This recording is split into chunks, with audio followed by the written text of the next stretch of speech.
It's January 12th and time for our first quarter and annual review. For investors, this past year was difficult, but not disastrous.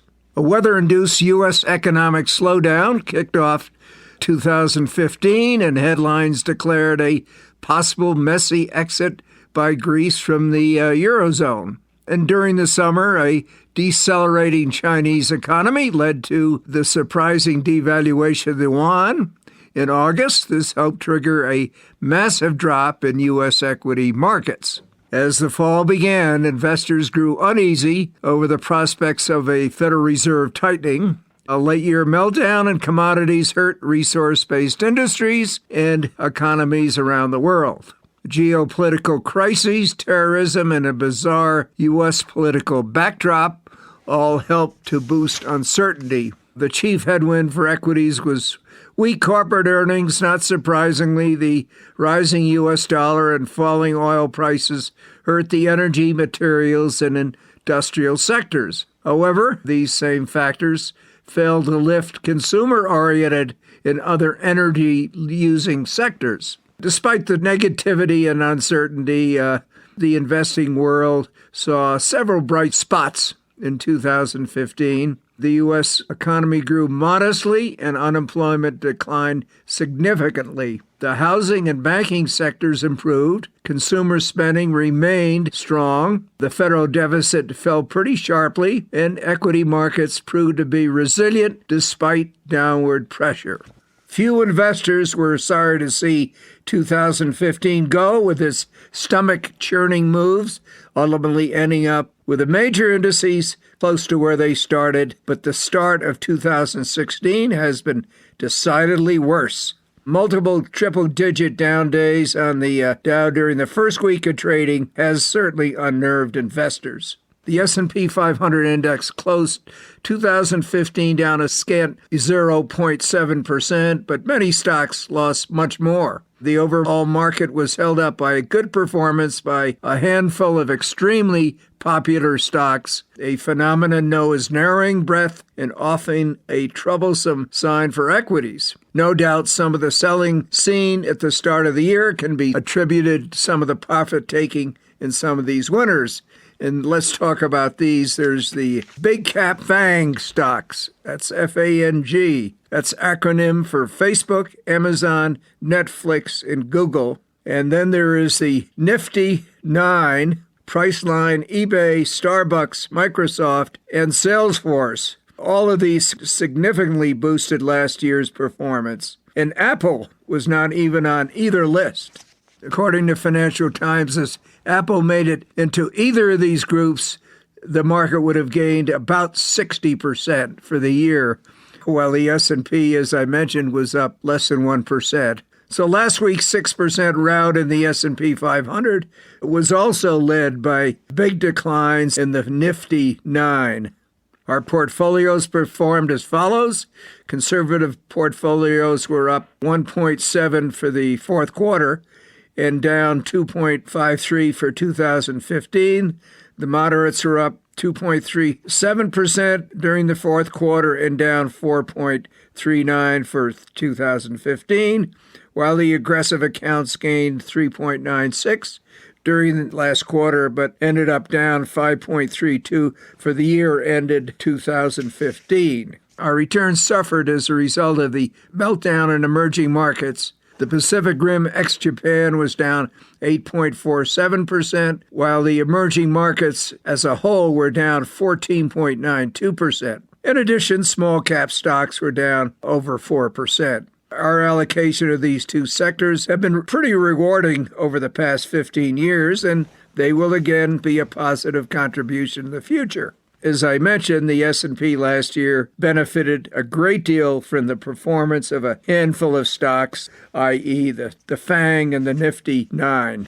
We did make a couple of changes during the quarter. In the conservative accounts, we sold 50% of Matthews Asia Growth and Income and bought Zero Strategic Income Fund, a high-yield bond fund. This 4-star rated high-yield fund last year was up 2% versus the high-yield category of a minus 4%. It has a yield of 3.25% and has a minimum participation in the energy sector, which has been the bane of the high-yield funds and ETFs. Dr. David Kelly of J.P. Morgan opined that the high-yield market probably was one of the few opportunities he sees for 2016. In the moderate portfolio, we sold 25% of Matthew's growth in income and reinvested the proceeds into Metropolitan West High Yield Bond Fund, which we already had in the portfolios. We also sold Artisan Mid-Cap Value, with the proceeds going into cash equivalents. In our aggressive accounts, we sold half of Matthew Pacific and put the proceeds into an equally weighted S&P 500 exchange-traded fund. And finally, we sold all of Artisan Value and bought Touchstone Focus Fund. This 5-star fund has an overweighting in technology and health and a minimum, if any, positions in energy or commodities. We also sold all of Artisan Mid-Cap Value Fund and invested the proceeds into, again, cash. A little bit in the high-yield bond market, which many investors participated in last year. High-yield bond assets in the U.S. hit $305 billion by June of 2014, 3 times their level of 2009. And investors recently have pulled a lot of money out of high-yield bonds. The outflows in November were $3.3 billion, the most since June. The largest high-yield ETF, the iShares iBox Dollar High Yield Corporate Bond ETF, represents just $15 million in capitalization. It traded at the lowest level since July of 2009. Last Friday's trading volume of 53 million shares, double a record set last Tuesday.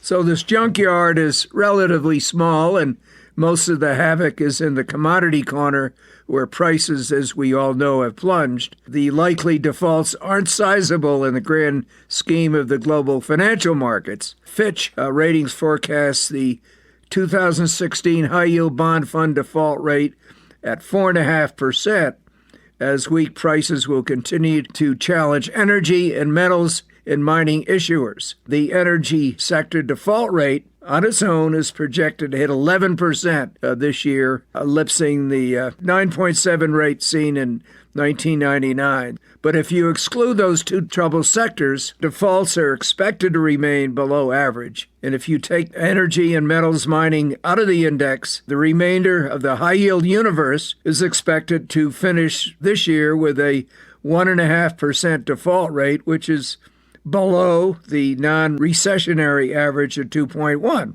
Barring the high-yield energy companies, market access continues to be favorable, and earnings were generally good outside of energy, metals, and mining. So as a result, the bottom line is we're sort of positive on high-yield bonds for 2016. So how about 2016 and as far as equities? Eddie Ardeni, who we've quoted over the years, feels that we will see more of the same pattern as we did in 2015, several panic attacks, which we're having right now, followed by relief rallies, which may propel the market to new highs, assuming earnings continue to rise. He is projecting gains of 7.6% in 2016 and another 7% in 2017. The biggest drag in S&P earnings last year was the plunge in earnings of the energy sector. If you exclude it, the S&P aggregate forward earnings was at a record high last year, with the price of a barrel of Brent now down nearly 70% or more since the summer of 2014, and matching the lows of 2008, there may not be much more downside. Even if there is, the sector now accounts for just 3.8% of the S&P forward earnings, and that's down from 11.7% during the summer of 2014. Now, according to a Barron's survey, 10 of the Wall Street's top investment strategists are forecasting that the S&P will rise to 2,200 this year. The naysayers, however, point to a number of problems. Global economic growth worsens, Europe disintegrates, Chinese growth slows more than expected, the commodity bust triggers a credit crisis, Fed rate increases unsettle the markets, soaring dollars clobber U.S. exports and S&P profits, and finally, there is the geopolitical instability. I guess, as usual, we have opted to look at the glass half full rather than half empty. Professor Jeremy Siegel is even more bullish this year. He's projecting 10 to 12% equity return next year. If you listen to Bob Dole of Naveen, he feels that the global economy shall accelerate modestly this year, with U.S. stocks experiencing a single-digit return. Lizanne Saunders of Schwab anticipates further volatility and greater frequency of pullbacks, but barring an economic recession, she thinks a bear market will be avoided and the stock market will ultimately break to the upside. So the bottom line is that the bottom line should resume growing over the next 2 years following last year's oil-related stall. And this assumes that the global economy won't stall this year and that U.S. real GDP growth should grow at least as fast this year as last. That would be 2.5% or better in our estimation. And finally, Goldman Sachs a few days ago felt that the China-led rout could get worse, and if it does, investors should be buying stocks, particularly in Europe. They do not anticipate a U.S. or global recession, and that's what's really required to put the U.S. into a prolonged bear market. So that's all for now. Have a good winter, and we will